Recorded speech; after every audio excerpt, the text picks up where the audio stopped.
हमने अयोध्या को, काशी को, मथुरा को, प्रयागराज को संवारा है, सजाया है। और बंगाल में गुरुदेव रविंद्रनाथ ठाकुर के पैतृक पुश्तैनी प्रॉपर्टी पर टीएमसी के गुंडे कब्जा कर रहे हैं। यूपी में कोई कब्जा नहीं कर सकता।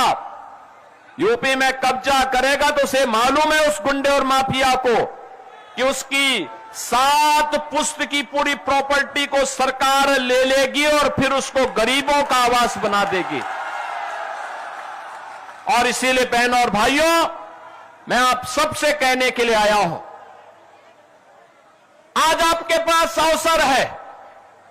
अभी कल पहले चरण के चुनाव होने हैं और जो मैंने बंगाल के अंदर बहार देखी है, वर्तमान में जो उत्साह देखा है, परिवर्तन के प्रति जो एक लोगों के मन में एक हृदय की उद्गार देखने को मिला है, मैं कह सकता हूं पहले चरण के होने वाले चुनाव में 80% सीटें भारतीय जनता पार्टी जीतने जा रही है। और मैं कह सकता हूं जब 4 मई को परिणाम आएंगे तो बंगाल के अंदर भगवा ध्वज लहराया जाएगा। बंगाल का अंधकार समाप्त होगा। बंगाल फिर से सोनार बांग्ला बन करके अपनी इस पहचान को आगे बढ़ाएगा। और इसीलिए आज मैं आप सबसे आह्वान करने के लिए आया हूं, बहनों और भाइयों, ये बड़ा बाजार क्षेत्र बंगाल का सबसे समृद्धतम और पुराने व्यापारिक केंद्र के रूप में क्षेत्र जाना जाता है। यहां की अपनी पहचान है। इसने केवल व्यापार ही नहीं किया है, साहित्य के लिए, कला के लिए, सांस्कृतिक परंपरा के लिए और पौराणिक कालीबाड़ी मंदिर के लिए भी यह क्षेत्र जाना जाता है।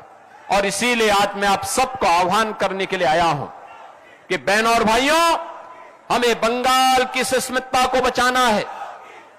बंगाल के अंदर जो वर्तमान में यहां पे कठमुल्लापन को बढ़ावा देने का कार्य हो रहा है, इसको रोकना होगा, हर हाल में रोकना होगा।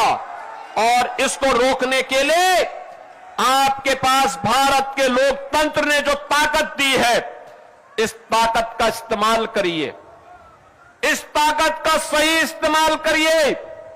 याद करिए, इसी बंगाल की धरा पर डॉक्टर श्यामा प्रसाद मुखर्जी का जन्म हुआ था और डॉक्टर श्यामा प्रसाद मुखर्जी ने आजाद भारत में एक नारा दिया था, एक देश में 2 प्रधान, 2 विधान, 2 निशान नहीं चलेंगे, नहीं चलेंगे।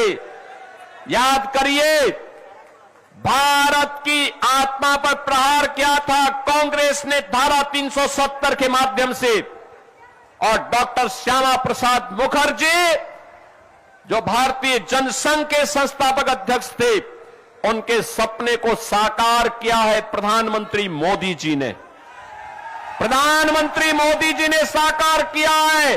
कश्मीर में धारा 370 समाप्त हुई है और आज कश्मीर भारत के अभिन्न हिस्सा बन करके भारत का संविधान, बाबा साहब भीमराव अंबेडकर के द्वारा बनाया गया संविधान कश्मीर में भी बराबर लागू हो रहा है।